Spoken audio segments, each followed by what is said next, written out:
नमस्कार, बहुत स्वागत है आप सभी का हमारी खास पेशकश में। मैं हूं आपके साथ श्वेता मिश्रा अवस्थी। सबसे पहले आप सभी दर्शकों को रंगों के इस खूबसूरत त्योहार होली की बहुत बहुत शुभकामनाएं। होली सिर्फ रंगों का त्योहार नहीं है, बल्कि ये आस्था, परंपरा और सकारात्मक ऊर्जा का भी प्रतीक है। बहुत ही हर्षोल्लास के साथ ये पर्व मनाया जाता है न सिर्फ पूरे देश में बल्कि विदेशों में भी, जहां जहां भारतीय हैं। और इस त्योहार का इंतजार भी सभी को बहुत रहता है। लेकिन इस बार होली कैसे मनाएं, कब शुभ मुहूर्त रहेगा होलिका दहन का, कब हम होली रंगों के त्योहार को खेल सकते हैं, और तमाम ऐसे सवाल जो आपके जहन में होंगे। और इसी के जवाब के साथ हमारे साथ मौजूद हैं प्रसिद्ध ज्योतिषाचार्य पंडित मुकेश शास्त्री जी। पंडित जी, बहुत स्वागत है आपका हमारी खास पेशकश में, और होली की आपको भी बहुत शुभकामनाएं। जय श्री कृष्ण, जय माता की, जय श्री हरि। आप सभी दर्शकों को होली का पर्व की शुभकामनाएं। आप सभी के ऊपर माता रानी का आशीर्वाद हमेशा बना रहे। आप प्रसन्न रहें, खुश रहें, स्वस्थ रहें, यही मंगल कामना। पंडित जी, वैसे तो हर त्योहार हम मनाते हैं और अब आपसे पूरी जानकारी भी उससे पहले हम ले लेते हैं। इस बार भी होली में कंफ्यूजन है कि होलिका दहन हम कब करें, 2 तारीख को या 3 तारीख को। तो पहला सवाल मेरा आपसे यही है कि आखिर होलिका दहन किस दिन होगा? जी, बहुत महत्वपूर्ण प्रश्न है। फर्स्ट इंडिया न्यूज़ के सभी दर्शकों का मैं राज ज्योतिषी पंडित मुकेश शास्त्री हार्दिक अभिनंदन करता हूँ, स्वागत करता हूँ। आप सभी दर्शकों को पुनः एक बार होलिका पर्व की हार्दिक शुभकामनाएं एवं बधाई। तो बड़े ही दुर्लभ संयोगों में होगा इस बार होलिका दहन। सोमवार दिनांक 2 मार्च सन 2026 को सोमवार का दिन होना, सुकर्मा योग होना, मघा नक्षत्र के शुभ योग के अंदर होगा इस बार होलिका दहन। इस बार की होलिका दहन पर होगा भद्रा का साया। फाल्गुन मास की पूर्णिमा व्रत भी रहेगा, सत्यनारायण व्रत और रंगों के त्योहार पर भी रहेगा खगास चंद्र ग्रहण का साया। जो जानकारी आपने मांगी है कि होलिका दहन कब किया जाए, 2 तारीख को किया जाए या 3 तारीख को किया जाए, तो उसका सही शास्त्र सम्मत जो उत्तर है वो ये है कि फाल्गुन चतुर्दशी सोमवार दिनांक 2 मार्च सन 2026 को सायकाल 5:56 तक रहेगी। उसके पश्चात फाल्गुनी पूर्णिमा प्रारंभ हो जाएगी, जो कि अगले दिन मंगलवार दिनांक 3 मार्च सन 2026 को सायकाल 5:07 तक रहेगी। प्रदोष काल में पूर्णिमा तिथि होने के कारण, तो प्रदोष काल में पूर्णिमा तिथि हमको सोमवार दिनांक 2 मार्च सन 2026 को प्राप्त होगी। अतः होलिका दहन का त्योहार सोमवार दिनांक 2 मार्च सन 2026 को ही होलिका दहन का पर्व मनाना शुभ रहेगा, शास्त्र सम्मत रहेगा। लेकिन भूमि लोक की अशुभ भद्रा सोमवार दिनांक 2 मार्च सन 2026 को सायकाल 5:56 से प्रारंभ होकर अंतरात्रि यानी 2 की अंतरात्रि 3 की सुबह 5:26 तक भद्रा रहेगी। भद्रा भूमि लोक नैऋत्य कोण की होने के कारण सर्वथा त्याज्य मानी गई है। तो इस बार होलिका दहन में भद्रा का साया रहेगा। होलिका दहन फाल्गुन मास के शुक्ल पक्ष की प्रदोष व्यापनी पूर्णिमा को भद्रा रहित करना शास्त्र सम्मत माना गया है। तो ऐसी दशा के अंदर जो है, चूंकि हमें ये भी देखना है कि पूर्णिमा तिथि भी होनी चाहिए, भद्रा रहित भी होना चाहिए। तो जो होलिका दहन का शुभ मुहूर्त है वो सोमवार दिनांक 2 मार्च सन 2026 का ही रहेगा। आप सभी दर्शक इसका ध्यान रखिएगा, लाभ उठाइएगा। बिल्कुल पंडित जी, तो एक कंफ्यूजन तो आपने दूर कर दिया कि जो होलिका दहन है वो 2 तारीख को है। अब होलिका दहन का शुभ मुहूर्त क्या रहेगा 2 तारीख को? किस वक्त हम दहन कर सकते हैं? उससे पहले मैं आपको वापस आपका प्रश्न का जवाब दूं, क्योंकि 3 तारीख को मंगलवार दिनांक 3 मार्च सन 2026 को चंद्र ग्रहण लगने जा रहा है। तो चंद्र ग्रहण लगने के कारण होलिका दहन नहीं हो सकता है। इसीलिए पुनः एक बार आपके प्रश्न का उत्तर देते हुए कि हमें जो है वो 2 मार्च सन 2026 सोमवार को ही होलिका दहन करना शास्त्र सम्मत रहेगा। अब आपका प्रश्न था मुहूर्त, होलिका दहन का शुभ मुहूर्त क्या रहेगा। तो आइए जानते हैं सोमवार दिनांक 2 मार्च सन 2026 को होलिका दहन का शुभ मुहूर्त क्या रहेगा। तो सोमवार दिनांक 2 मार्च सन 2026 को सायकाल 6:24 से सायकाल 6:36 के मध्य होलिका दहन किया जा सकता है। भद्रा रहेगी, लेकिन इस समय प्रदोष काल रहेगा एवं गोधूली वेला का बड़ा शुभ संयोग रहेगा। प्रतिदिन 2 मुहूर्त अबूझ माने जाते हैं, एक तो अभिजीत मुहूर्त और दूसरा गोधूली मुहूर्त। तो गोधूली वेला में होलिका दहन किया जा सकता है। दूसरा जो मुहूर्त रहेगा भद्रा पुच्छ का, वो रहेगा मध्य रात्रि 1:23 से मध्य रात्रि 2:34 के मध्य भद्रा पुच्छ में भी होलिका दहन का शुभ मुहूर्त रहेगा। अब तीसरी बात ये रही कि महाराज हमें तो भद्रा रहित मुहूर्त में ही होलिका दहन करना है, तो वो क्या रहेगा? अंतरात्रि यानी मंगलवार की सुबह 5:32 से अंतरात्रि 6 बजे के मध्य। तो 5:32 3 तारीख मंगलवार की सुबह, उस समय पूर्णिमा तिथि रहेगी, भद्रा भी नहीं रहेगी। तो आप यदि उचित समझते हैं तो भद्रा रहित मुहूर्त में यानी इस मुहूर्त में भी होलिका दहन किया जा सकता है। आप सभी दर्शक इसका ध्यान रखिएगा और लाभ उठाइएगा। बिल्कुल पंडित जी, तो आपने 2 तारीख का मुहूर्त तो बता दिया कि हम कब होलिका दहन कर सकते हैं, लेकिन 3 तारीख को चंद्र ग्रहण भी है और उसी के मद्देनजर है कि 2 तारीख को होलिका दहन का और ये मुहूर्त रहेगा।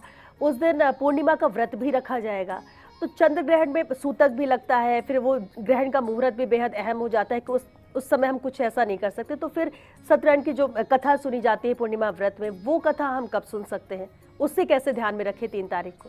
जी, आपका बहुत महत्वपूर्ण प्रश्न है, क्योंकि मंगलवार दिनांक 3 मार्च सन 2026 को फाल्गुनी पूर्णिमा मनाई जाएगी और श्री सत्यनारायण पूर्णिमा व्रत भी किया जाएगा। पूर्णिमा व्रत के ऊपर खगास चंद्र ग्रहण का साया रहेगा। इस बार का जो चंद्र ग्रहण है वो भारत में दृश्य होगा।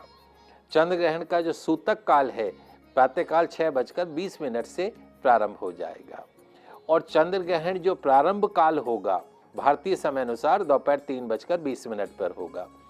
चंद्र ग्रहण की जो समाप्ति मोक्ष जिसको बोलते हैं वो सायंकाल 6:48 पर होगा और चंद्र ग्रहण की कुल अवधि जो है वो 3 घंटा 28 मिनट रहेगी।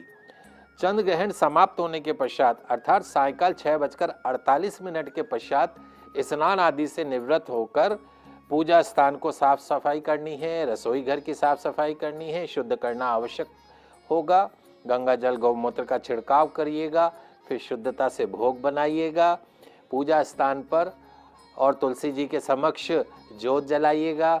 भगवान श्री सत्यनारायण की व्रत कथा का पठन कीजिएगा, श्रवण कीजिएगा, भोग अर्पण कीजिएगा, ग्रहण के निमित्त दान दक्षिणा अर्पण कीजिएगा। तत्पश्चात सभी परिवारजन मिलकर भोजन ग्रहण कीजिएगा। तो पूर्णिमा व्रत तो किया जाएगा, लेकिन व्रत कथा जो है श्रवण करना, कथा करना, भोग लगाना, वो सब ग्रहण समाप्त होने के पश्चात शुद्धता से पूरे घर की रसोई को साफ करने के पश्चात में भोग बनाकर पूजा स्थान को साफ करके और फिर जो है सत्यनारायण व्रत का कथा का पठन और श्रवण किया जाना शास्त्र सम्मत रहेगा। पंडित जी, वैसे भी होता है कि होलिका दहन के अगले दिन हम धुलंडी का पर्व मनाते हैं, यानी रंगों का त्योहार है, रंगों से खेलने का पर्व। लेकिन अब क्योंकि जैसा कि आपने बताया 3 तारीख को चंद्र ग्रहण भी है, हालांकि होलिका दहन हमने 2 को करना है, तो धुलंडी का पर्व 3 को भी मना सकते हैं या फिर 4 को ही मनाना सही रहेगा? ये एक बहुत संशय की स्थिति बनी हुई है कि होली जो है खेलने वाली जो होली है धुलंडी जिसको हम कहते हैं वो 3 तारीख को मनाएं या 4 तारीख को मनाएं। तो आइए जान लेते हैं रंगों से खेलने वाला त्योहार धुलंडी पर्व कब मनाना शुभ रहेगा और क्या ग्रहण काल में रंगों का त्योहार मनाया जा सकता है। शास्त्र क्या कहते हैं, होलिका दहन के अगले दिन धुलंडी अर्थात रंगों का त्योहार मनाने की परंपरा है। सोमवार दिनांक 2 मार्च सन 2026 को होलिका दहन किया जाएगा, तो उसके अनुसार मंगलवार दिनांक 3 मार्च सन 2026 को धुलंडी अर्थात रंगों का त्योहार मनाया जाएगा। लेकिन इस बार मंगलवार को पूर्ण चंद्र ग्रहण लगने जा रहा है, भारत में दृश्य रहेगा और चंद्र ग्रहण का सूतक काल प्रातःकाल 6:20 से प्रारंभ हो जाएगा।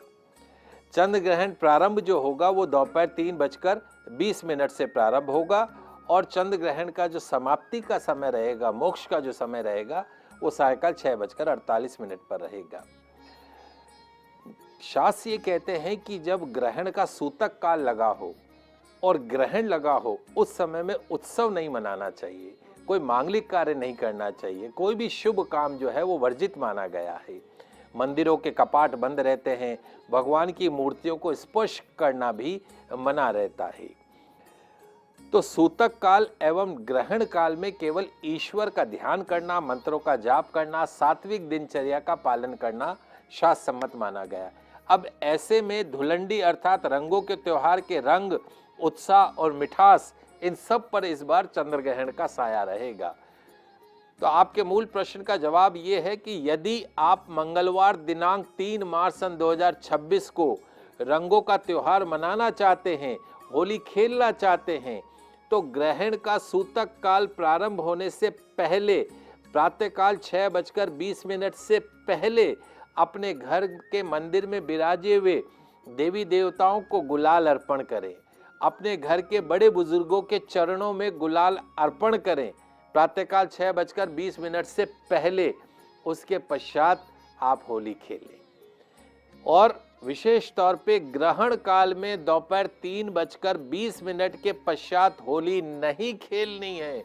यदि आप ग्रहण काल में होली खेलते हैं तो आप काल का शिकार बन सकते हैं। आपको ध्यान रखना है, दोपहर 3:20 से सायकाल 6:48 के मध्य होली यानी रंगों का त्योहार आपको नहीं मनाना है, अन्यथा उसके शारीरिक, मानसिक, आर्थिक कष्ट आपको भोगने पड़ सकते हैं। आप इसका ध्यान रखिएगा। धार्मिक मान्यताओं को ध्यान रखते हुए धुलंडी का त्योहार अर्थात रंगों का त्योहार यदि हम बुधवार दिनांक 4 मार्च सन 2026 को मनाते हैं तो उसमें कतई कोई दोष नहीं है। अगर आप मंगलवार को मनाते हैं तो सूतक काल, ग्रहण काल का आपको ध्यान रखना है। और अगर आप बुधवार दिनांक 4 मार्च सन 2026 को मनाते हैं तो पूरा होली का आनंद लीजिए, रामा शामा का आनंद लीजिए, पकवान का आनंद लीजिए।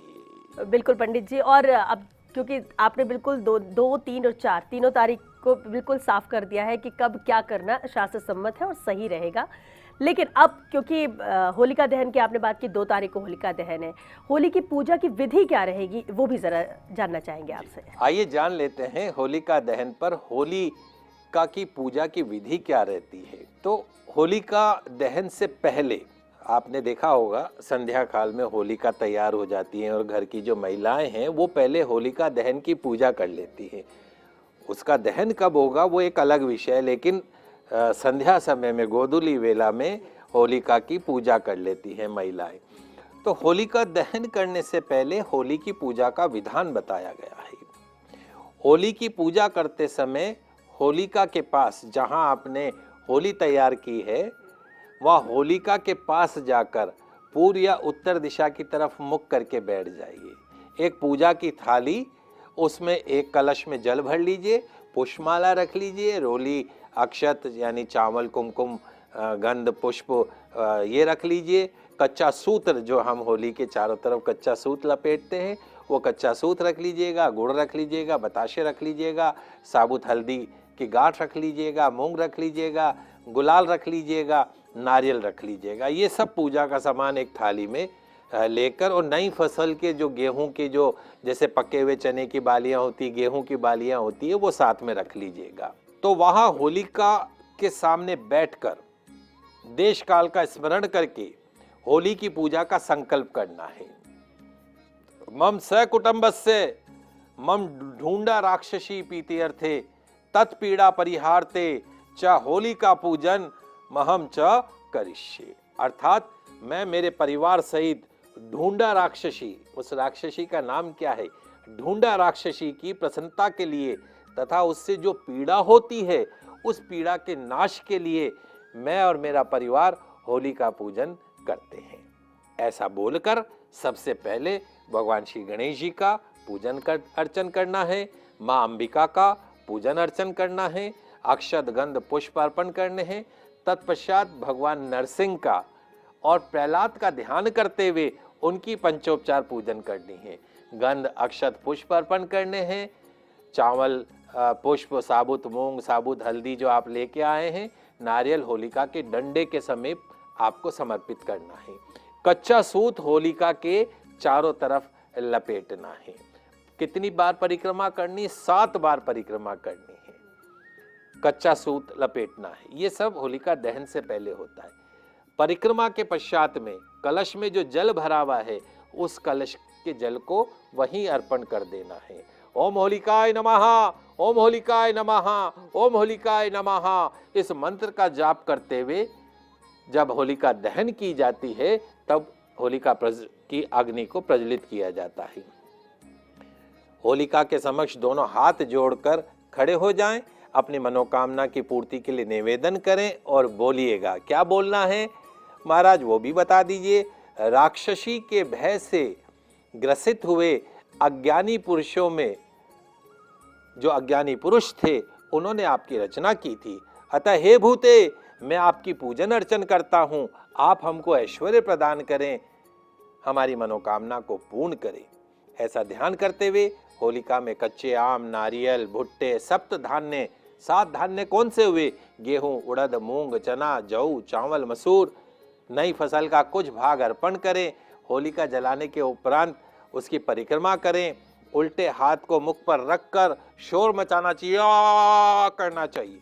होली के पूर्ण जल जाने के उपरांत दूध, घी छिड़क कर शांत करना चाहिए। उसके पश्चात से होलिका देवी को चने की दाल, गुड़ से बनी मीठी रोटी का भोग और नारियल अर्पण करना चाहिए। उपस्थित लोगों में प्रसाद के रूप में बांटना चाहिए। नारियल के टुकड़े करके उसके सभी प्रसाद में बांटिए। सेक कर लाए गए जो धान्य हैं, उनको आप अपने भोजन में, अपने अन्न भंडार में रखिए। काया हमेशा निरोगी बनी रहती है, घर में अन्न का भंडार हमेशा बना रहता है। सरल विधि से आप होली का पूजन कर सकते हैं। बिल्कुल, बहुत ही सरल विधि है पंडित जी जो आपने बताई। और होलिका दहन का महत्व भी दूसरे मायनों में भी बहुत अहम होता है कि उस दिन कई चमत्कारिक उपाय भी होते हैं, वो भी हम आपसे जानेंगे। लेकिन फिलहाल एक छोटे से ब्रेक के लिए यहाँ रुकेंगे, जल्द लौटेंगे। इस ब्रेक के बाद आप बने रहिए हमारे साथ।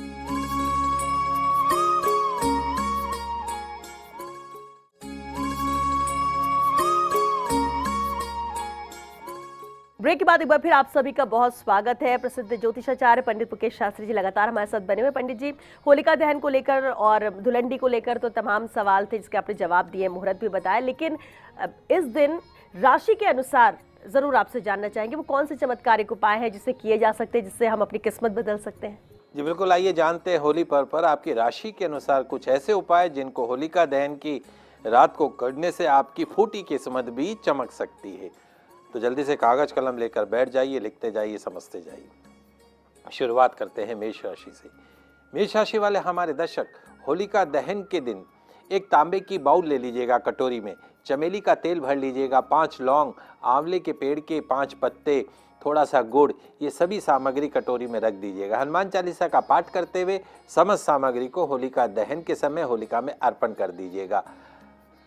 जब होलिका दहन हो जाए तब उसके पश्चात में, थोड़ा ठंडा होने के पश्चात में, 7 चुटकी राख, 7 तांबे के छेद वाले सिक्के लाल कपड़े में बांधकर अपने पूजा स्थान में, अपने घर में या अपने घर के मुख्य द्वार पर टांग दीजिएगा, तिजोरी में रख दीजिएगा। निश्चित तौर पे आपको शुभ परिणाम प्राप्त होंगे। बात करते हैं वृषभ राशि की। वृषभ राशि वाले हमारे दर्शक, एक चांदी की कटोरी लीजिएगा, उसमें थोड़ा सा कच्चा दूध, 5 चुटकी चावल कच्चे डाल दीजिएगा, गुलमोहर के 5 पत्ते डाल दीजिएगा, 5 चुटकी शक्कर। इन सभी सामग्रियों को होलिका दहन के समय गायत्री मंत्र का 108 बार जाप करके अग्नि को समर्पित कर दीजिएगा। उसके पश्चात होलिका दहन की 11 चुटकी राख और साथ में एक चांदी का सिक्का बांध लीजिएगा, सफ़ेद कपड़े में अपने तिजोरी में रख दीजिएगा। माँ लक्ष्मी का पूर्ण आशीर्वाद प्राप्त होगा। बात करते हैं मिथुन राशि की। मिथुन राशि वाले हमारे दर्शक, एक कांसे की कटोरी लीजिएगा, 50 ग्राम हरे धनिये का रस, 108 दाने साबुत मूंग, पीपल के 5 पत्ते और कोई भी हरे रंग की मिठाई, इन सभी सामग्रियों को अपने हाथ में रखकर ओम ऐं ह्रीं क्लीं चामुंडाय विच्चे का 108 बार जाप करके उस सभी सामग्री को होलिका दहन के समय अग्नि को समर्पित कर दीजिएगा। हरे कपड़े में 3 चुटकी होलिका दहन की राख, 3 हरे हकीक के पत्थर बांधकर अपने तिजोरी में रख दीजिएगा या मुख्य द्वार पे टांग दीजिएगा। घर में सुख शांति समृद्धि बनी रहेगी। बात करते हैं कर्क राशि की। कर्क राशि वाले हमारे दर्शक, एक चांदी की कटोरी लीजिएगा, थोड़ा सा दही डाल दीजिएगा, 5 चुटकी चावल डाल दीजिएगा, अशोक के पेड़ के 7 पत्ते ले लीजिएगा और आगरे का पेठा आता है ना, सफ़ेद पेठा, वो ले लीजिएगा। उन सबको कटोरी में रखकर अपने हाथ में रख लीजिएगा। महामृत्युंजय मंत्र का जाप करिएगा, अग्नि को समर्पित कर दीजिएगा। सफ़ेद कपड़े में होलिका दहन की 7 चुटकी राख 7 गोमती चक्र बांधकर या तो घर में लटका दीजिएगा दरवाजे पे या तिजोरी में रख दीजिएगा। शुभ परिणाम आपको प्राप्त होंगे। बात करते हैं सिंह राशि के लिए। सिंह राशि वाले हमारे दर्शक, होलिका दहन के दिन कांसे की कटोरी लीजिएगा, थोड़ा सा घी डाल दीजिएगा, 5 चुटकी गेहूं, 5 चुटकी देशी खांड, अशोक के वृक्ष के 5 पत्ते कटोरी में रखकर अपने हाथ में रखकर ओम आदित्याय नमः, ओम भास्कराय नमः इस मंत्र का 108 बार जाप करके समस्त सामग्री होलिका को समर्पित कर दीजिएगा। सुनहरे कपड़े में 5 चुटकी होलिका दहन की राख तांबे के पत्र पर खुदा हुआ सूर्य यंत्र, 5 तांबे के पुराने सिक्के बांधकर जहाँ धन रखते हैं वहाँ रख दीजिए, दरवाजे पर टांग दीजिए, सुख शांति समृद्धि बनी रहेगी। बात करते हैं कन्या राशि की। कन्या राशि वाले हमारे दर्शक, तांबे की कटोरी में आंवले का तेल ले लीजिएगा, 5 पत्ते नीम के ले लीजिएगा, 5 इलायची और नारियल से बनी मिठाई, इन सभी सामग्री को कटोरी में डालकर अपने हाथ में रखकर 108 बार ओम गंग गणपते नमः मंत्र का जाप करते हुए सारी सामग्री को होलिका की अग्नि के अंदर उसको समर्पित कर दीजिएगा। हरे कपड़े में 11 चुटकी होलिका दहन की राख, 11 ब्लास्ट यानी 1 हाथ जितना अपन बोलते हैं बीता, हरा धागा और छेद वाले तांबे के 7 सिक्के बांधकर घर, दुकान, बिजनेस या के मुख्य द्वार पे टांग दें या तिजोरी में रख दीजिएगा। सुख शांति समृद्धि बनी रहेगी। तुला राशि। तुला राशि वाले हमारे दर्शक, चांदी की बाउल लीजिएगा, 5 छोटी चम्मच गाय का दूध की खीर ले लीजिएगा, उसमें 5 पत्ते शीशम के, गेंदे के 5 पुष्प, सभी सामग्री को हाथ में लेकर शिव षडाक्षरी मंत्र ओम नमः शिवाय मंत्र का 108 बार जाप करके होलिका दहन के समय समस्त सामग्री अग्नि को समर्पित कर दीजिएगा। क्रीम रंग का कपड़ा लीजिएगा, 7 चुटकी होलिका दहन की राख, 7 कोड़ियाँ पीली धारी वाली जो कोड़ियाँ आती है वो बांधकर अपनी तिजोरी में रख दीजिएगा, दरवाजे पे टांग दीजिएगा। माँ लक्ष्मी का पूर्ण आशीर्वाद प्राप्त होगा। वृश्चिक राशि की बात कर लेते हैं। तांबे की बाउल लेनी है आपको, चमेली का तेल डालकर 5 साबुत लाल मिर्च, 1 बूंदी का लड्डू, 5 गुलर के पत्ते, ये सभी सामग्री को अपने हाथ में लेकर ओम हनुमते नमः हाँ या 100 हनुमान चालीसा पढ़कर अगर ओम हनुमते नमः मंत्र का 108 बार जाप करके सारी सामग्री अग्नि को समर्पित कर दीजिएगा। लाल कपड़े में 17 चुटकी होलिका दहन की राख, 1 लाल मूंगा बांधकर अपनी तिजोरी में रख दीजिएगा, दरवाजे पे टांग दीजिएगा। सुख शांति समृद्धि बनी रहेगी। धनुराशि वाले हमारे दर्शक, 1 पीतल की कटोरी लीजिएगा, देसी गाय का थोड़ा सा घी, थोड़ा सा गुड़, 5 चुटकी चने की दाल, आम के पेड़ के 5 पत्ते अपने हाथ में रख लीजिएगा। गायत्री मंत्र का 108 बार जाप कीजिएगा। होलिका दहन की अग्नि में उसको समर्पित कर दीजिएगा। पीले कपड़े में 9 चुटकी होलिका दहन की राख और 11 पीली कोड़ियाँ ये बांधकर तिजोरी में रख दीजिएगा। लक्ष्मी जी परमानेंट निवास करेंगी। मकर राशि।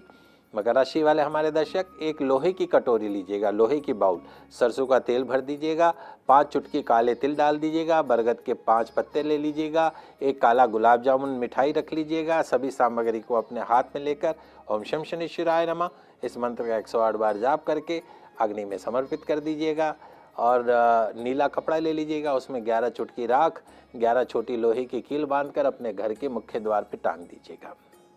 घर में सुख शांति समृद्धि बनी रहेगी। कुंभ राशि वाले हमारे दर्शक, 1 स्टील की कटोरी लेनी है, स्टील की कटोरी में तिल का तेल भरना है, 108 दाने साबुत उड़द के लेने, खेजड़ी के पौधे के 5 पत्ते लेने या कदम के 5 पत्ते ले लीजिएगा, 5 काली मिर्च डाल दीजिएगा, काले रंग की मिठाई डाल दीजिएगा। सभी सामग्री को अपने हाथ में रखकर और शनि मंत्र ओम शम शनिश्चराय नमः 108 बार इस मंत्र का जाप करके होलिका दहन के समय अग्नि को समर्पित कर दीजिएगा। काले कपड़े में 11 चुटकी होलिका दहन की राख, 7 काजल की डिब्बी बांधकर घर के मुख्य द्वार पर टांग दीजिएगा। सुख शांति समृद्धि बनी रहेगी। अंतिम राशि मीन राशि। मीन राशि वाले हमारे दर्शक, कांसे की कटोरी लीजिएगा, बादाम का तेल भर लीजिएगा, 108 जोड़े चने की दाल के डाल दीजिएगा, थोड़ी सी पीले रंग की मिठाई डाल दीजिएगा, आम के 5 पत्ते ले लीजिएगा, हल्दी की गांठ ले लीजिएगा।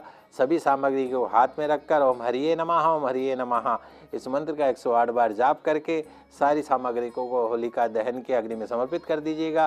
पीला कपड़ा लीजिएगा, 7 चुटकी होलिका दहन की राख, तांबे के 7 सिक्के, 11 कौड़ी बांधकर घर के मुख्य द्वार या तिजोरी में रख दीजिएगा। घर में सुख शांति समृद्धि माँ लक्ष्मी का आशीर्वाद बना रहेगा। पंडित जी, एक और जानकारी जरूर चाहेंगे आपसे कि क्योंकि गणगौर का व्रत भी धुलंडी के दिन से इसकी शुरुआत होती है, अब इस बार चंद्र ग्रहण का साया भी है, तो ऐसे में इसकी शुरुआत कब से होगी? जी, बहुत महत्वपूर्ण प्रश्न है और आप सभी दर्शक जो नवविवाहिता होती हैं उनके लिए तो विशेष तौर पे जानने की बहुत जिज्ञासा रहेगी कि हम गणगौर व्रत कब से प्रारंभ करें। तो गणगौर व्रत अर्थात गौरी व्रत जो है वो मंगलवार दिनांक 3 मार्च सन 2026 से ही प्रारंभ किया जाएगा। अब चूंकि जो सूतक काल है वो प्रातःकाल 6:20 से प्रारंभ हो जाएगा, तो आपको गणगौर व्रत गौरी व्रत का जो संकल्प करना है, पूजा करनी, स्थापना करनी है, वो आपको प्रातःकाल 6:20 से पूर्व स्नान आदि से निवृत्त होने के पश्चात में आपको संकल्प लेके और व्रत प्रारंभ करना है। इस बात का आप सभी दर्शक ध्यान रखिएगा, लाभ उठाइएगा। चलिए पंडित जी, इसी के साथ बहुत शुक्रिया आपका, क्योंकि जितने सवाल और जितना भी संशय बना हुआ था होलिका दहन या धुलंडी को लेकर, आपने वो सब क्लियर कर दिया है और अब धूमधाम से ये पर्व मनाया जाएगा। बहुत शुक्रिया हमारे कार्यक्रम में आने के लिए। एक बार पुनः आप सभी दर्शकों को होलिका दहन की और उसके साथ साथ में रंगों के त्योहार की हार्दिक शुभकामनाएं एवं बधाई। माता रानी का आशीर्वाद और कृपा दृष्टि आप सभी पर बनी रहे। आप सभी का कल्याण हो। और इसी के साथ हमारी खास पेशकश पे आज के लिए बस इतना ही। दीजिए इजाजत, लेकिन चलते चलते आप सभी को होली के उत्सव की बहुत शुभकामनाएं। नमस्कार।